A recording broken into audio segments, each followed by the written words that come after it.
Yes, great. Okay.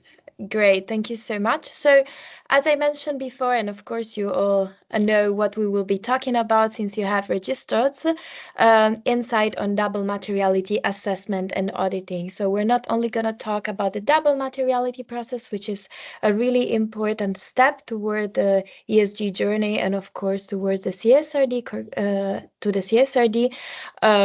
But yeah, it's also important since it will have to be audited. How is this process of auditing? And for that reason, we have invited Giacomo to join us. Next slide, please. So, as I mentioned before, we have two speakers here. Giuseppe is my colleague, and Giacomo. I'm Sarah. I'm leading the advisory team at GO2 Markets. And before starting, I would like to give the floor to Giuseppe and Giacomo to have a quick introduction about themselves. So, Giuseppe, maybe you can also say a few words about you, your background, and what you do at GO2 Markets. Yes. Yes, sure. Thank you, Sarah. Can you hear me? Good. Yes. Okay. Yes. So I am. Well, first of all, hello everyone, and I am. Here at GO2 Markets, I am an SG consultant in GO2 Markets. I work in the advisory unit where we provide consultancy services on various topics that relate to sustainability, from corporate carbon footprints to product carbon footprints. And also we provide services in relation to sustainability reporting, both on a voluntary basis and in relation to compliance, and naturally we provide services in relation to CSRD and provide support for double materiality assessment. And I have a background in environmental economics, and after my study, I've always worked in a sustainability space as a consultant, and yeah, I'm happy to be here. Yeah, thank you, Giuseppe, for the quick introduction. Giacomo, maybe you want to say a few words about yourself? I'm Yes. sure. Can, Yeah, yeah, great. can you hear me? Perfect. Thank you. Yes. Thank you, everyone, for joining today. I'm Giacomo Greci. I'm from Italy. I'm a chartered accountant and a statutory auditor. Since I started working in the family office, that's where that started from there.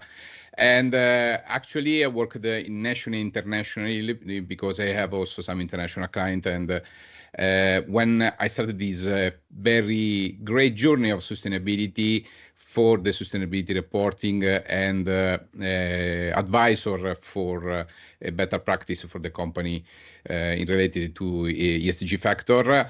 And I'm also the president of an association which I founded last year called the CSRD Auditor, with the aim to collect all the professionals all around the world, talk about and increase the knowledge of everyone in this this topic, which I'm really passionate about this since the ESRS and this CSRD came out.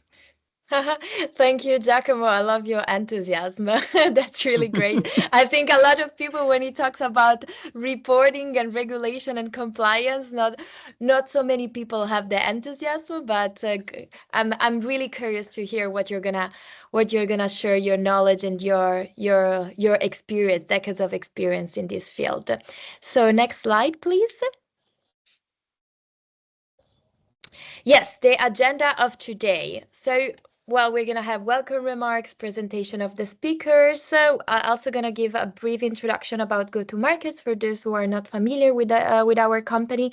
Then we're going to really deep dive on the topic of the day. So the CSRD and double materiality, of course, the omnibus packages, which is obviously really relevant when we are talking about double materiality. We're also going to show you a demo of our really newly built tool, GO2 Navigator. And then we're going to be talking about the double materiality audit. We're going to have a panel discussion. So we'll prepare some questions for our speakers. But then, of course, we will be really happy to hear your question. There is like a DNR Q&A sections on Teams. Please put the questions there, and we will be, if we have time, we will be really happy to answer those questions. Nevertheless, if there is no time, we're gonna take them offline. And yeah, and then closing. So next slide, please.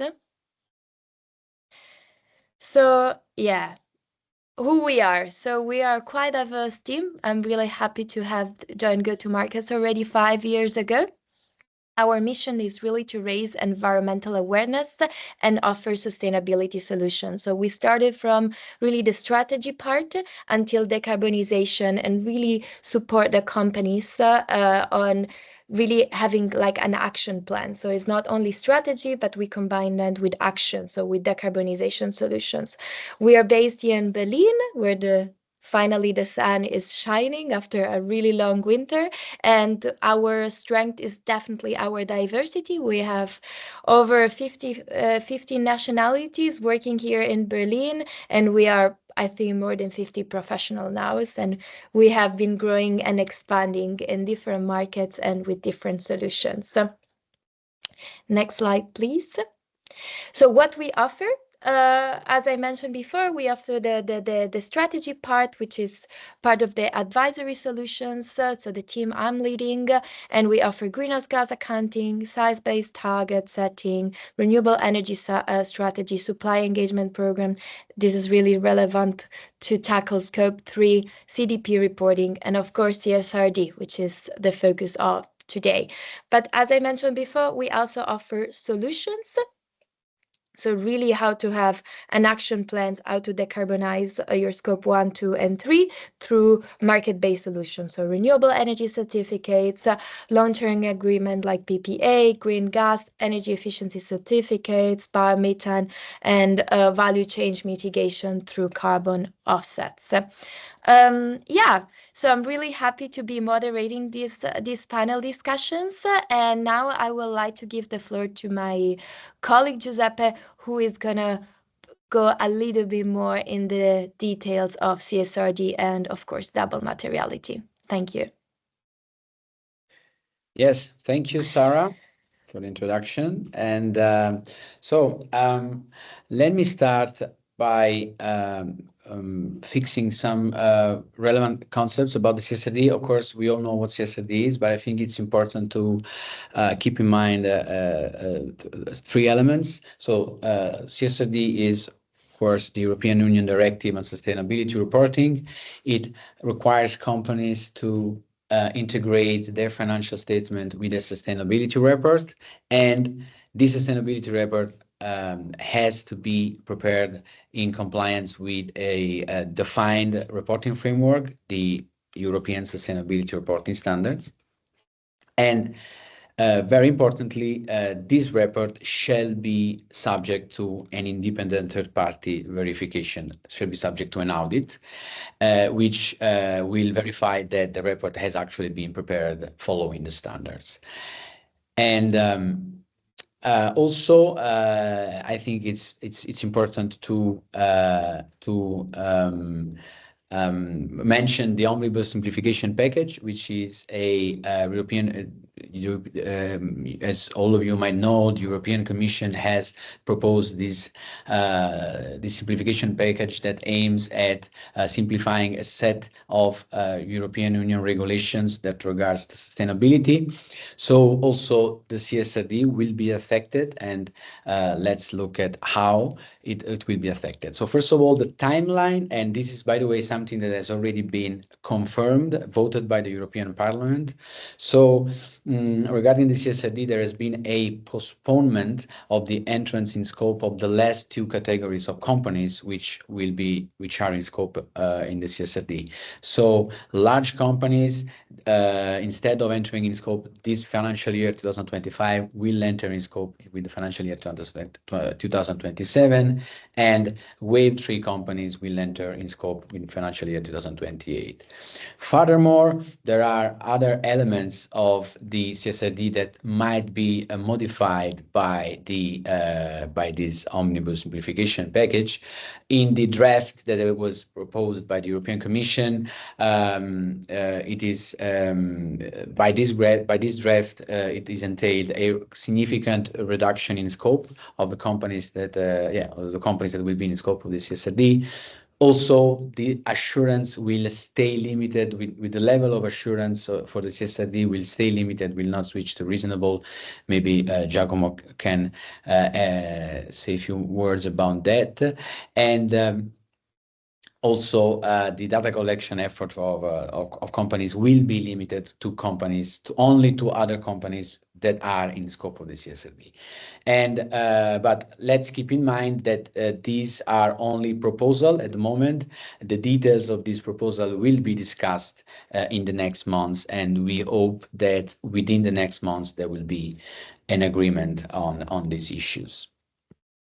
But regardless of the omnibus simplification package, the CSRD will stay as a directive of the European Union, and so companies will have to be compliant with it. And I think we can divide the process of a company who needs to write the sustainability report in compliance with the CSRD in 3 phases. The first phase is the double materiality, where companies identify the topics that will be included in the report. Then the second phase is the data elaboration, where companies collect data, quantify metrics, and write documents and so on. And finally, the third phase is the actual writing of the report. Our topic today is the double materiality. So let's look in detail at what double materiality is. And so, as I mentioned, the double materiality is a self-assessment process by which companies identify the sustainability topics that are material, meaning relevant for itself, and that therefore shall be discussed in the sustainability report. That's the goal of it, really. And how should company do that? So what the standards require to companies while performing a double materiality assessment is to adopt a double perspective. So that's why double materiality. So companies, on one hand, they need to look at impacts. So impacts are basically the social and environmental consequences of its action. And one example of impacts can be emissions of greenhouse gases, for instance, emissions of CO2. So on one hand, they need to look at the impacts, and on the other hand, companies need to look at the financial risks and opportunities that the companies might face in relation to certain sustainability topics. And practically, basically what companies need to do really is to define a long list of impacts and financial risks and opportunities and assign a sort of quantitative score to these, to each one of these impacts and risks and opportunities, so that to identify those impacts and risks that are more relevant because they have received actually an higher score. And by identifying these relevant impacts and risk and opportunities, they will have identified these sustainability topics that are material that shall be discussed in the report. That is basically the flow of the double materiality, which can be a complex process, can be overwhelming for companies to having to start working on a double materiality assessment. And we have identified 3 main challenges to companies that have to do that.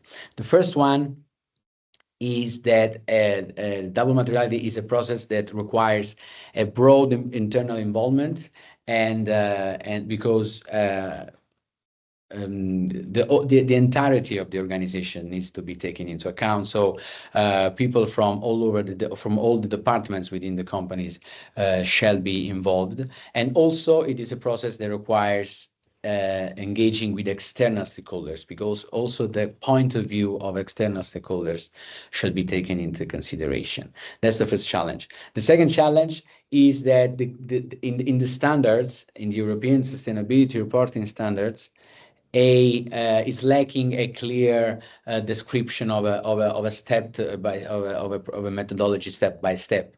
Therefore, yes, companies are empowered to define a process by themselves, but at the same time, they can be not sure on how to proceed in order to be also compliant with during the audit. So this is a second challenge: a lack of a clear description of the process to carry out. And finally, the third challenge is that the whole process of double materiality assessment shall be transparently documented.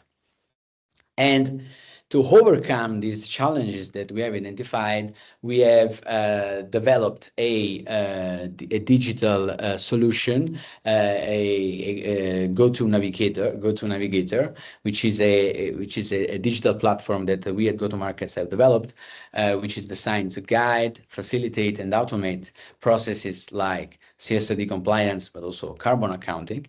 And in particular, in relation to the double materiality process, we have developed a specific module that, as we will see in a moment, helps companies to face those challenges that we have seen, because this tool, on one hand, enables a structured collaborations across internal function and also with external stakeholders. It provides it provides then a guided assessment workflow. So it is designed so that companies are guided. It's a guided process that ensures alignments and compliance with the sustainability reporting standards. And finally, as we will see, it ensures transparency and traceability, providing a useful support during the audit. So at this point, I would like to show you the demo of the tool.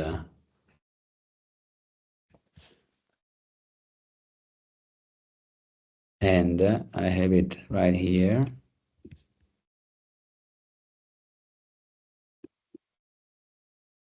Okay, so please, Sarah, tell me if everything is clear, if everything is okay.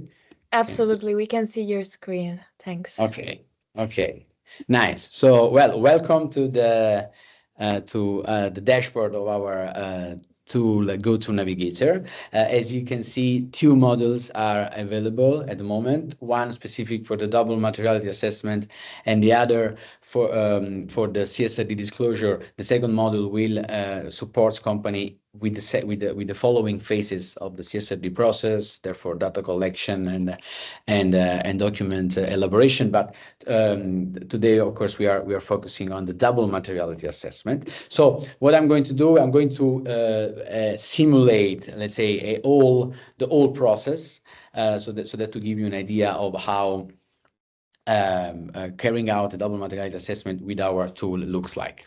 Okay, so the way we have thought about this is that there will be one person within the company who is in charge of the double materiality assessment and also probably of the CSRD process, which is likely the sustainability manager of the company. Yeah, so there will be this person who will be the main user of the tool.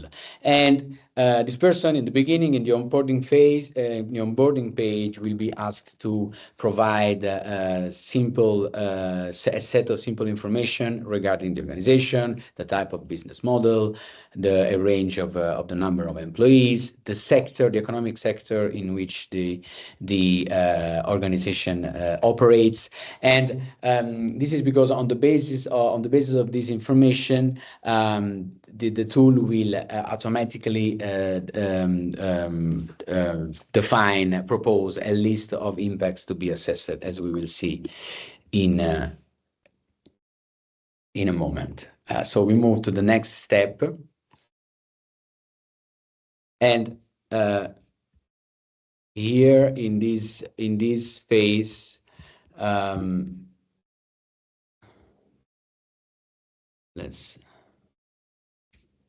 yes, we move then to the page where the sustainability manager can invite other people to participate in the process. So basically, you can go here and you can insert the name and the email, so that this feature is very important, because by doing so, other colleagues, other people within the organization can be invited to participate in the process, and therefore enforcing that kind of internal collaboration we were talking about before. And also, the sustainability manager here can invite also external stakeholders to participate in the process, and therefore representing a very concrete and strong possibility of stakeholder engagement. Because as we will see, the people who are invited in this phase will participate in the process of evaluation of the impacts and risks and opportunities. But for this run, we are not going to add any new participants. And in this page, very briefly, the thresholds needs to be defined. This is a requirement of the standards, and we suggest to use these thresholds to assess the impacts and the risks and opportunities. If you have questions about thresholds, we can discuss them in the Q&A session. And finally, we land in the impact list review. So as I mentioned, this list of impacts have been defined, is being defined by the tool automatically on the basis of those information. And here, basically, we are identifying those impacts that we are going to evaluate, that the company is going to evaluate in the future steps. And here you can see how the classification of impacts is done according to the requirement of the standards. So they are divided by ESRS topics: climate change, pollution. It is indicated whether they are actual or potential, and in which value chain phase they materialize. And here, the sustainability manager can modify the parameter of the impacts on the basis of the specific characteristics of the company. Also, impacts here can be removed, and you see can be removed, and the motivation is asked, so that also because the concept here is that every decision shall be transparently documented. And in fact, this modification will be shown in a table contained in the report that at the end of the run companies can download. But also companies can also add impacts in the case that within the list there isn't an impact that is instead material or is instead relevant for the company. You see, the sustainability manager can add also impacts here. And let's move forward because time is of the essence. Here we are in this next page, we are still in the phase of refining the list of impacts to be evaluated. And in this page here, the time horizon for potential impacts can be changed. This is a requirement of the standards to define the time horizons of potential impacts. Also, this is another requirement of the standards. For each impact, the company can state if one of these impacts entail a violation of human rights. And once also this task is done, we can move to the evaluation phase.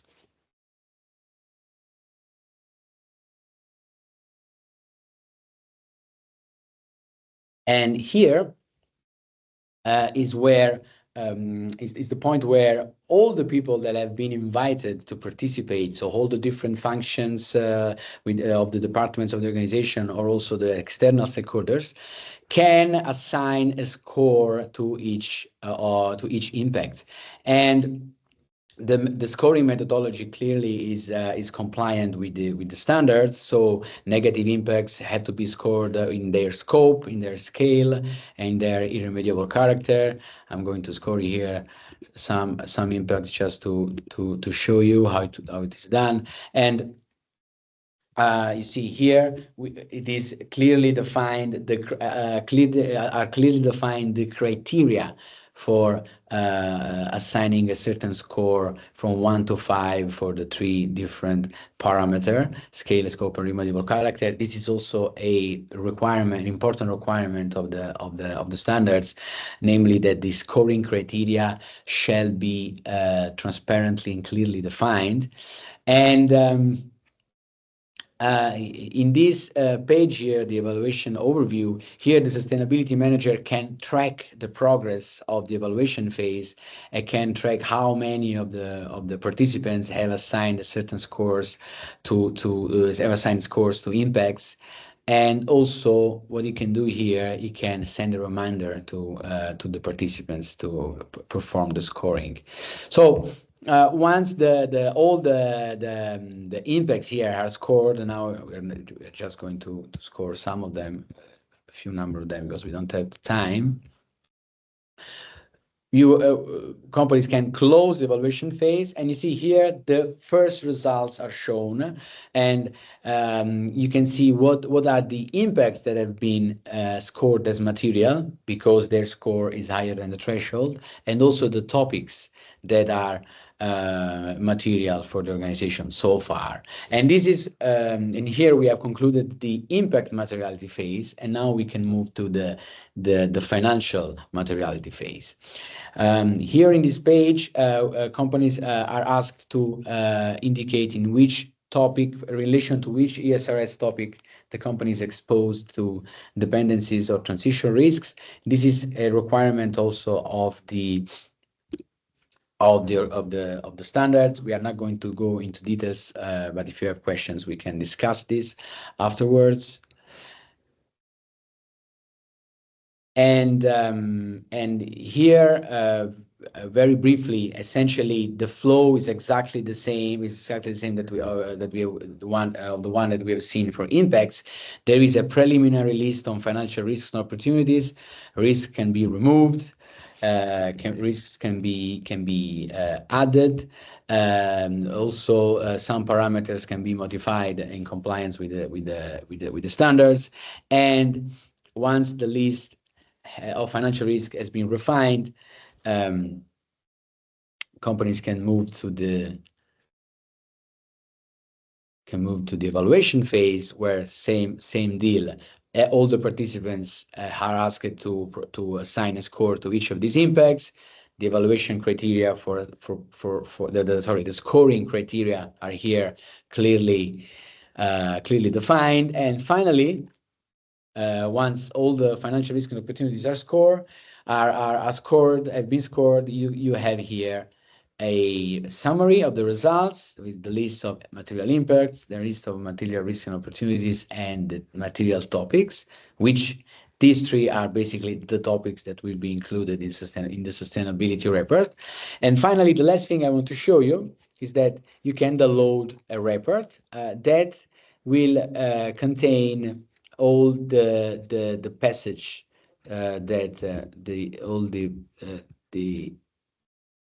that will describe all the process with the table with the list of impacts, how the impacts have been scored, and the various methodological choices that have been made. In the essence, this is a document that you can then present to the auditor, maybe Giacomo, and that will to be verified, basically. So this is the final output of the whole process.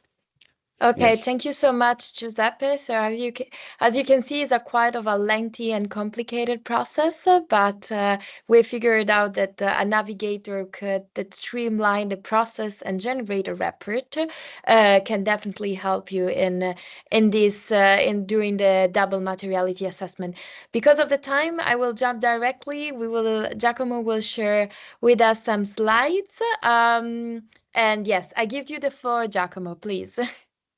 Yeah, thank you. I will try to be short but on point for what matters to know for both companies and the auditors. And we start from what said Giuseppe about the assurance, because as for now we are on the limited assurance side, and there was the plan to going towards the reasonable assurance, but I don't think they will go on this way. But what the market or the companies are requesting to auditor is about going to a reasonable assurance for the sustainability report.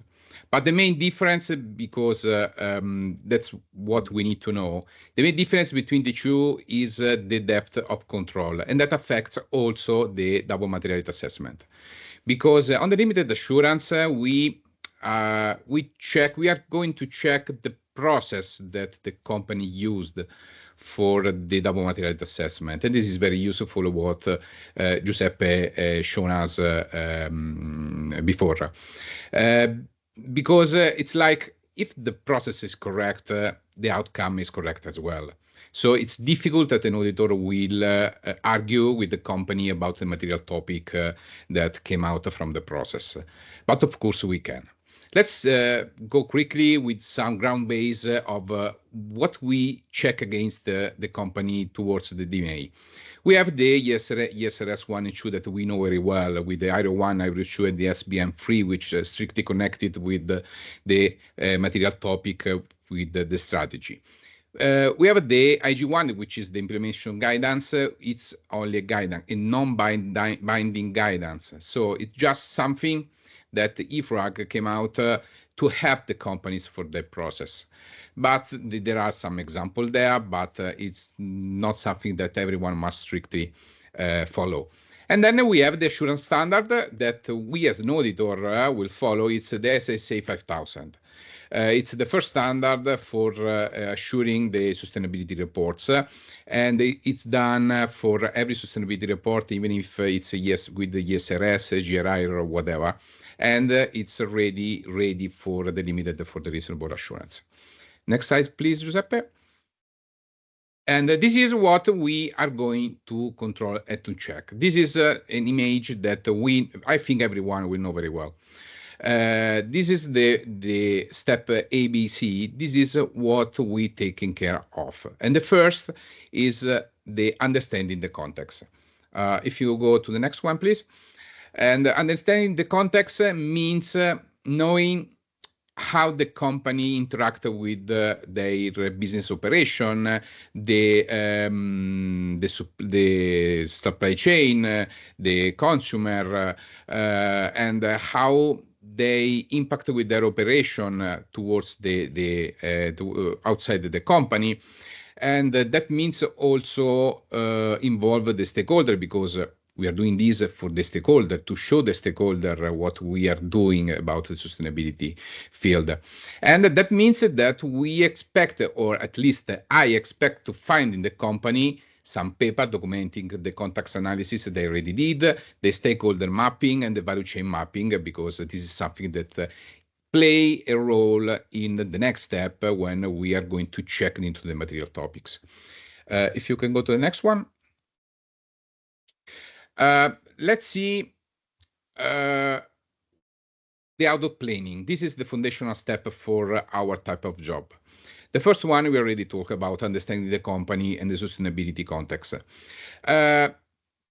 Giuseppe said at least 3 times documentation, because this is the key for an audit which is flawless, without any trouble or without any worries about anyone. Because as an auditor, we need to have documentation for everything, for every step that the company did. Even if for the double materiality, even if for every disclosure they have in the report.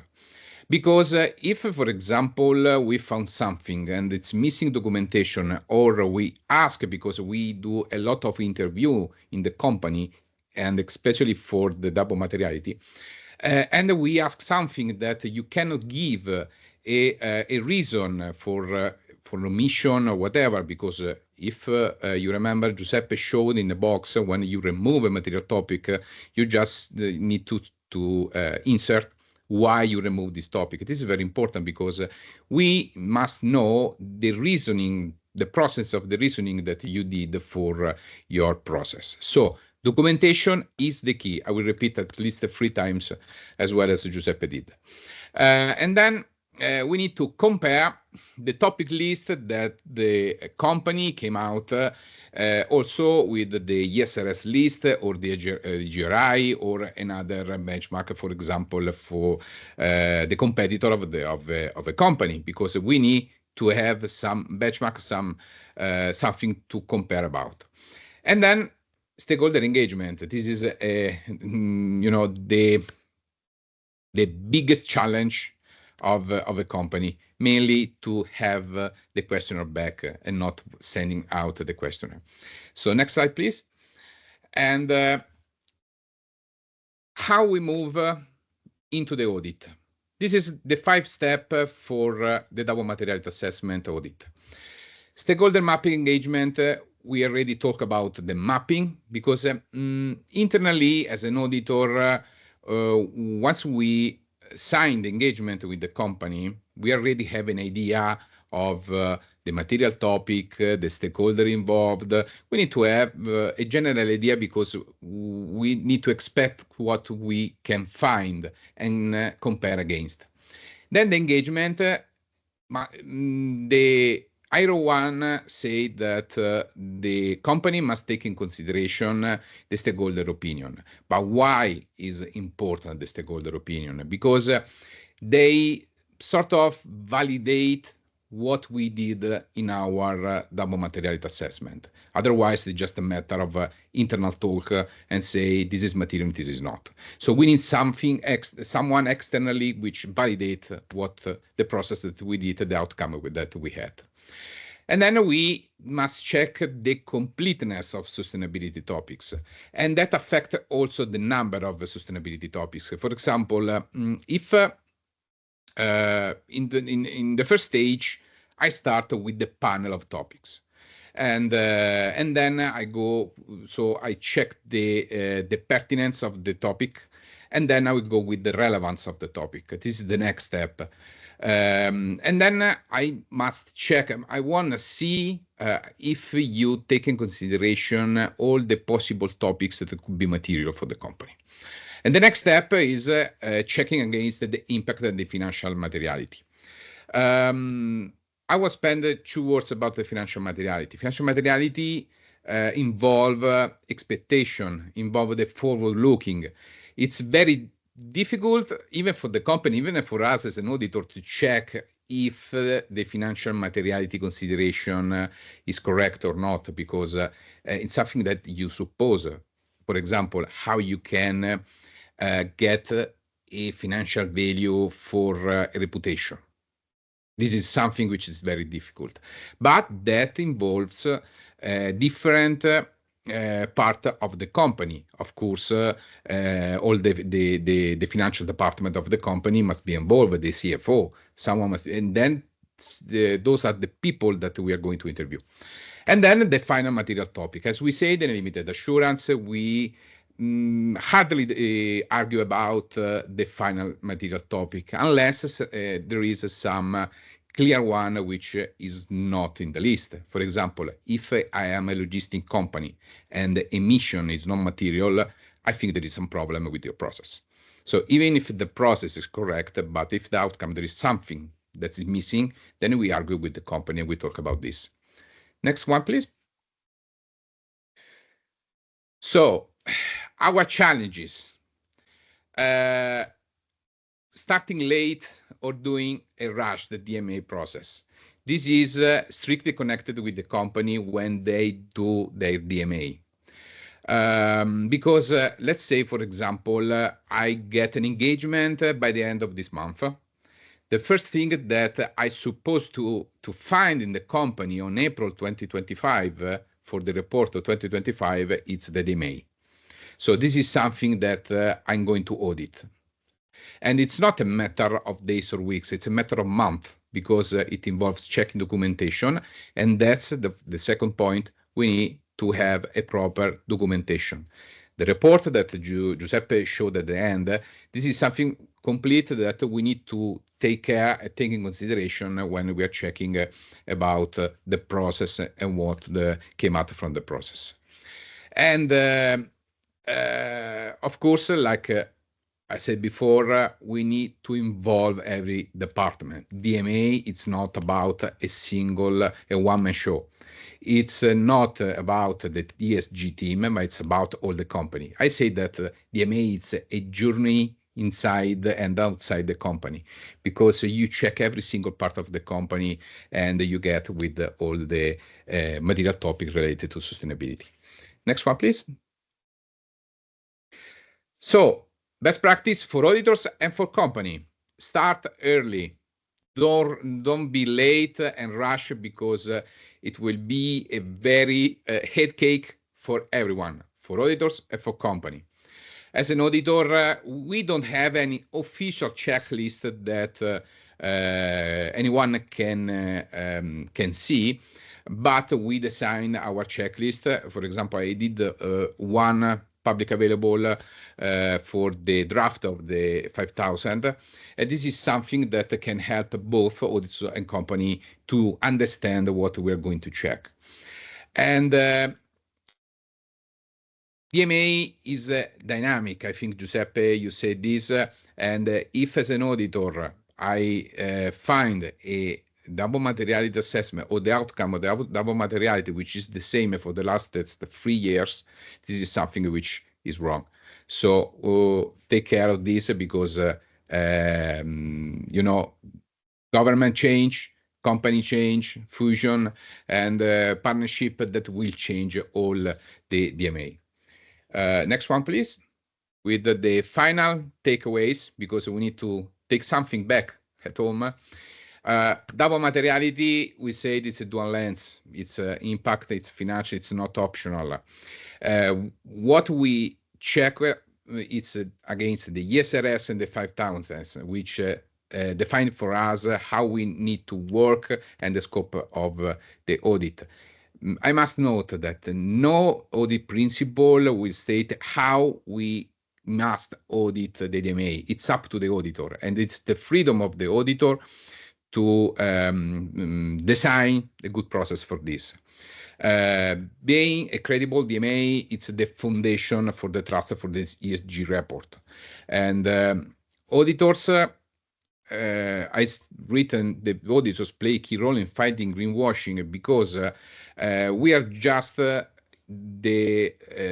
last level of trust between the company and the stakeholder.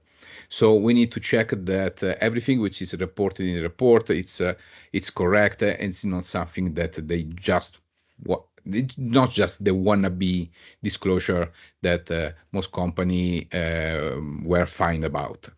And clear process, take in consideration the stakeholder, take your questionnaire, be whatever you can, do whatever you can to get the answer from the stakeholder, because we want to see those, and get ready evidence, because it's critical.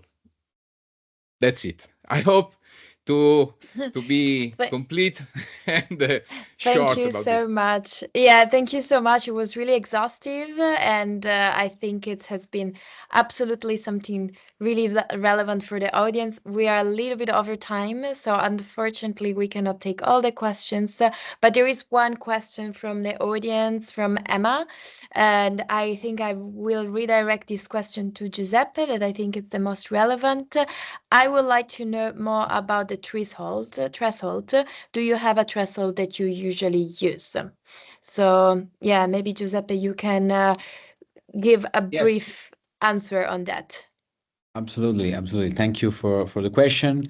And so the threshold is the value against which the scores of the impacts and the financial risks and opportunities are measured, so that if the score is equal or superior to the threshold, the impact is material or the financial risk is material. And what we suggest, what we think is a reasonable